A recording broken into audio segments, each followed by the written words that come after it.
ఆకాశవాణి ప్రాంతీయ వార్తలు చదువుతున్నది డివి సత్యనారాయణ. ఈనాటి వార్తల్లోని ముఖ్య అంశాలు. ఢిల్లీ పర్యటనలో భాగంగా రాష్ట్ర ఐటీ శాఖ మంత్రి నారా లోకేష్ ఈరోజు పలువురు కేంద్ర మంత్రులతో సమావేశమయ్యారు. అమరావతిలోని గ్రామ కంఠాలలో మౌలిక సదుపాయాలను 904 కోట్ల రూపాయలతో అభివృద్ధి చేస్తామని మంత్రి పి నారాయణ తెలిపారు. రానున్న 3 సంవత్సరాల్లో డోలీ రహిత గ్రామాలుగా గిరిజన ప్రాంతాలను తీర్చిదిద్దుతామని మంత్రి గుమ్మిడి సంధ్యారాణి పేర్కొన్నారు. సాగునీటి ప్రాజెక్టుల విషయంలో జరుగుతున్న ప్రచారంలో వాస్తవం లేదని మంత్రి నిమ్మల రామానాయుడు స్పష్టం చేశారు. వాయువ్య బంగాళాఖాతంలో ఏర్పడిన అల్పపీడనం వాయుగుండంగా మారి రానున్న 12 గంటల్లో తీరం దాటే అవకాశం ఉందని వాతావరణ శాఖ వెల్లడించింది. వార్తల వివరాలు. ఢిల్లీ పర్యటనలో భాగంగా రాష్ట్ర ఐటీ శాఖ మంత్రి నారా లోకేష్ ఈరోజు పలువురు కేంద్ర మంత్రులతో సమావేశమయ్యారు. ఈరోజు ఉదయం కేంద్ర ఆర్థిక శాఖ మంత్రి నిర్మలా సీతారామన్ను కలిసి రాష్ట్రంలో అభివృద్ధి పనుల పురోగతిని కేంద్ర మంత్రికి వివరించారు. త్వరలో చేపట్టనున్న నూతన ప్రాజెక్టులకు సహకారం అందించాల్సిందిగా విజ్ఞప్తి చేశారు. అదేవిధంగా కేంద్ర మంత్రులు జగత్ ప్రకాష్ నడ్డా, నితిన్ గడ్కరీలను కూడా నారా లోకేష్ కలిసి రాష్ట్ర అభివృద్ధికి తగిన సహకారం అందించాలని కోరారు. అమరావతి రాజధానిలోని గ్రామ కంఠాలలో మౌలిక సదుపాయాలను 904 కోట్ల రూపాయలతో అభివృద్ధి చేస్తామని రాష్ట్ర పురపాలక పట్టణాభివృద్ధి శాఖ మంత్రి పి నారాయణ తెలిపారు. ముఖ్యమంత్రి నారా చంద్రబాబు నాయుడు అధ్యక్షతన ఈరోజు రాష్ట్ర సచివాలయంలో సిఆర్డీఏ 51వ సమావేశం జరిగింది. ఈ సమావేశంలో కీలక నిర్ణయాలు తీసుకున్నారని మంత్రి పాత్రికేయులకు వెల్లడించారు.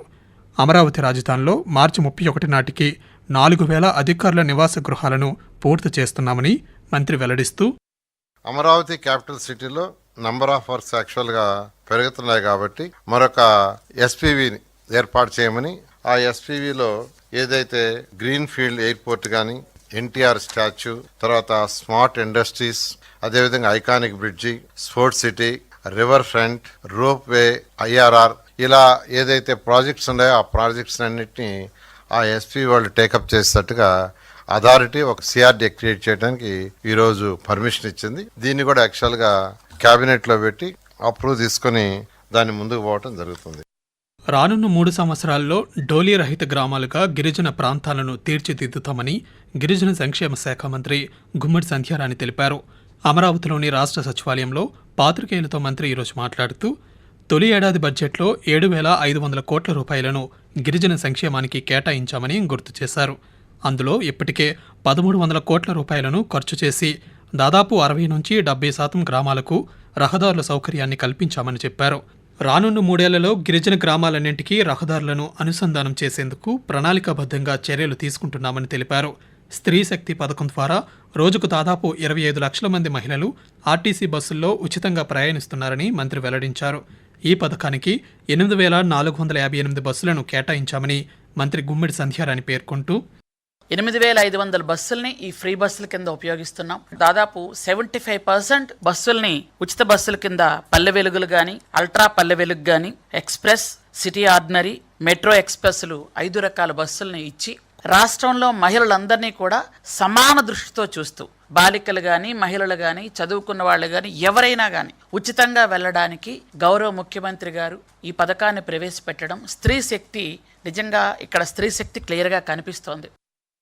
భారీ వర్షాల నేపథ్యంలో అప్రమత్తంగా ఉండాలని నంద్యాల జిల్లా అధికారులకు రాష్ట్ర రహదారులు, భవనాల శాఖ మంత్రి బీసీ జనార్దన్ రెడ్డి ఆదేశించారు. జిల్లా వ్యాప్తంగా గత 2 రోజులుగా ఎడతెరిపి లేకుండా వర్షాలు కురుస్తున్న నేపథ్యంలో అధికారులు ప్రజలకు అందుబాటులో ఉండాలని కోరారు. వ్యవసాయంతో పాటు ఉద్యానవన పంటల రైతులను కూడా అప్రమత్తం చేయాలని సూచించారు. లోతట్టు ప్రాంతాల ప్రజలను సురక్షిత ప్రాంతాలకు తరలించడంతో పాటు నీట మునిగిన ప్రాంతాల్లో ప్రజలకు సహాయ సహకారాలు అందించాలని క్షేత్రస్థాయి అధికారులను మంత్రి ఆదేశించారు. ప్రజా ఫిర్యాదుల పరిష్కార వేదికలో అందిన అర్జీలను సత్వరమే పరిష్కరించాలని పల్నాడు జిల్లా కలెక్టర్ పి అరుణ్ బాబు అధికారులను ఆదేశించారు. పల్నాడు జిల్లా కేంద్రం నరసరావుపేట కలెక్టర్ కార్యాలయంలో ఈరోజు నిర్వహించిన ప్రజా ఫిర్యాదుల పరిష్కార వేదిక ద్వారా జిల్లా నలుమూలల నుండి వచ్చిన వినతులను కలెక్టర్ స్వీకరించారు. ఆకాశవాణి ప్రాంతీయ వార్తలు వింటున్నారు. రాష్ట్రంలో సాగునీటి ప్రాజెక్టుల విషయంలో జరుగుతున్న ప్రచారంలో వాస్తవం లేదని జలవనరుల శాఖ మంత్రి డాక్టర్ నిమ్మల రామానాయుడు స్పష్టం చేశారు.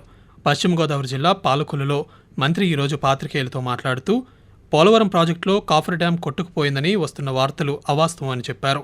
ఈ విషయంలో ప్రజల్లోనూ రైతుల్లోనూ అపోహలు సృష్టిస్తున్నారని అన్నారు. పోలవరం ప్రాజెక్టు కాఫర్ డ్యాంపై వాహనాల రాకపోకల కోసం 9 మీటర్ల పొడవున మట్టి రోడ్డు నిర్మాణం చేశామని మంత్రి వివరిస్తూ, ఏదైతే ఈ యొక్క మట్టితో నిర్మాణమైనటువంటి యొక్క కాపర్ డ్యామ్ పై భాగాన ఏదైతే వాహనాల రాకపోకలకు సంబంధించినటువంటి రోడ్డు ఏదైతే ఉందో ఆ రోడ్డు మరి 3 మీటర్ల పొడవున 2 మీటర్ల వెడల్పున ఒక 2 మీటర్ల లోతున పై భాగాన మట్టి అండలు జారితే కాపర్ డ్యాము గండిపడింది అనేటువంటి విష ప్రచారం ఈ వైఎస్ఆర్సీపీ పార్టీ ఇక్కడ చేయడం, పనులు ఏవైతే ఉన్నాయో వాటి లోపాలు ఏవైతే ఉన్నాయో అవి నిర్మాణానికి సంబంధించినటువంటి లోపాలు. అనంతపురం జిల్లాలో కేంద్ర గ్రామీణాభివృద్ధి మంత్రిత్వ శాఖ అదనపు కార్యదర్శి టీకే అనిల్ కుమార్ ఈరోజు పర్యటించారు. జిల్లాలో కేంద్ర ప్రభుత్వం అమలు చేస్తున్న పథకాల అమలు తీరును ఆయన పరిశీలించారు. అనంతరం ఆయా పథకాల లబ్ధిదారులతో ముఖాముఖి నిర్వహించారు. జిల్లాలోని రాప్తాడు, బుక్కరాయి సముద్రం, నార్పల మండలాల్లో పర్యటించారు. బుక్కరాయి సముద్రం మండలంలో లఖ్పత్ దీదీ పథకం లబ్ధిదారులతో సమావేశమయ్యారు. ఈ సందర్భంగా ఆయన మాట్లాడుతూ, మహిళలు ఆర్థికంగా అభివృద్ధి చెందేందుకు కేంద్ర ప్రభుత్వం అందిస్తున్న అనేక పథకాలను సద్వినియోగం చేసుకోవాలని సూచించారు. తిరుపతి జిల్లా తలకోనలోని శ్రీ సిద్ధేశ్వర స్వామివారి ఆలయం పునర్నిర్మాణానికి తిరుమల తిరుపతి దేవస్థానం టీటీడీ చైర్మన్ బిఆర్ నాయుడు ఈరోజు భూమి పూజ చేశారు. ఈ సందర్భంగా ఆయన మాట్లాడుతూ, తలకోన సిద్ధేశ్వర స్వామివారి ఆలయం గొప్ప ప్రాశస్త్యం కలిగి ఉందన్నారు. శిథిలావస్థలో ఉన్న ఆలయాన్ని 19 కోట్ల రూపాయల టీటీడీ నిధులతో పునర్నిర్మాణం చేస్తున్నామని తెలిపారు. రాష్ట్ర ప్రభుత్వం క్రీడలకు అధిక ప్రాధాన్యతనిస్తోందని ఆంధ్రప్రదేశ్ క్రీడా ప్రాధికార సంస్థ శాప్ చైర్మన్ అనిమిని రవినాయుడు చెప్పారు. తిరుపతి ఎస్వి యూనివర్సిటీలోని తారక రామ స్టేడియంలో జోనల్ స్థాయి క్రీడా పోటీలను ఆయన ఈరోజు ప్రారంభించారు. ఈ సందర్భంగా మాట్లాడుతూ, ఈ నెల 29న జాతీయ క్రీడా దినోత్సవాన్ని ప్రతిష్టాత్మకంగా నిర్వహిస్తున్నామన్నారు. దానిలో భాగంగానే జిల్లా, జోనల్, రాష్ట్ర స్థాయి పోటీల్లో గెలుపొందిన విజేతలకు 29న నిర్వహించే స్పోర్ట్స్ డే వేడుకల్లో నగదు ప్రోత్సాహకాలు, పథకాలు అందజేస్తామన్నారు. దేశీయ స్టాక్ మార్కెట్ సూచీలు ఈరోజు లాభాల్లో ముగిశాయి. ఉదయం సెన్సెక్స్ 80,597 పాయింట్ల వద్ద ప్రారంభమై చివరకు 676 పాయింట్ల లాభంతో 81,773 వద్ద ముగిసింది. నిఫ్టీ 245 పాయింట్లు పెరిగి 24,876 వద్ద స్థిరపడింది. వాయువ్య బంగాళాఖాతంలో ఏర్పడిన అల్పపీడనం ఉత్తరాంధ్ర, దక్షిణ ఒడిశా పరిసర ప్రాంతాల్లో కొనసాగుతోందని విశాఖపట్నంలోని తుఫాన్ హెచ్చరికల కేంద్రం తెలిపింది. ఇది పశ్చిమ వాయువ్య దిశగా కదిలి రానున్న 12 గంటల్లో వాయుగుండంగా మారుతుందని వాతావరణ కేంద్రం అధికారి జగన్నాథ్ కుమార్ తెలియజేస్తూ, రాబోయే 24 గంటల్లో పశ్చిమ వాయువ్య దిశలో పయనించి ఇది వాయుగుండంగా కేంద్రీకృతమయ్యే అవకాశం కనిపిస్తుంది. రేపు ఉదయానికి దక్షిణ ఒడిశా, ఉత్తర కోస్తా ఆంధ్రప్రదేశ్ తీరాన్ని తాకే అవకాశం ఈ వాయుగుండానికి ఉన్నది. వీటితో పాటుగా భారీ నుంచి అతి భారీ కురిసే జిల్లాల్లో శ్రీకాకుళం, పార్వతీపురం, విజయనగరం, కోనసీమ, పశ్చిమ గోదావరి, కృష్ణా, ఎన్టీఆర్, పల్నాడు జిల్లాల్లో 1-2 చోట్ల భారీ నుంచి అతి భారీ వర్షపాతం రాబోయే 24 గంటల్లో ఉంది. పార్వతీపురం, మన్యం జిల్లాలో భారీ వర్షాలు కురిసే అవకాశం ఉందని, కావున ప్రజలంతా అప్రమత్తంగా ఉండాలని కలెక్టర్ ఏ శ్యాంప్రసాద్ కోరారు. ప్రజలకు ఎప్పటికప్పుడు సమాచారాన్ని చేరవేస్తూ అప్రమత్తం చేయాలని సంబంధిత అధికారులను కలెక్టర్ ఆదేశించారు. కలెక్టర్ కార్యాలయంలో జిల్లా అధికారులతో ఆయన ఈరోజు సమీక్షించారు. ఈ సందర్భంగా మాట్లాడుతూ, వాతావరణ శాఖ సూచనల మేరకు రేపు జిల్లాలో పలుచోట్ల భారీ వర్షాలు కురుస్తాయన్నారు. ప్రజలు సురక్షితమైన భవనాల్లో ఆశ్రయం పొందేలా తగిన జాగ్రత్తలు తీసుకోవాలని కలెక్టర్ సూచించారు. ఆకాశవాణి ప్రాంతీయ వార్తలు ముగించే ముందు ముఖ్యాంశాలు మరోసారి. ఢిల్లీ పర్యటనలో భాగంగా రాష్ట్ర ఐటీ శాఖ మంత్రి నారా లోకేష్ ఈరోజు పలువురు కేంద్ర మంత్రులతో సమావేశమయ్యారు.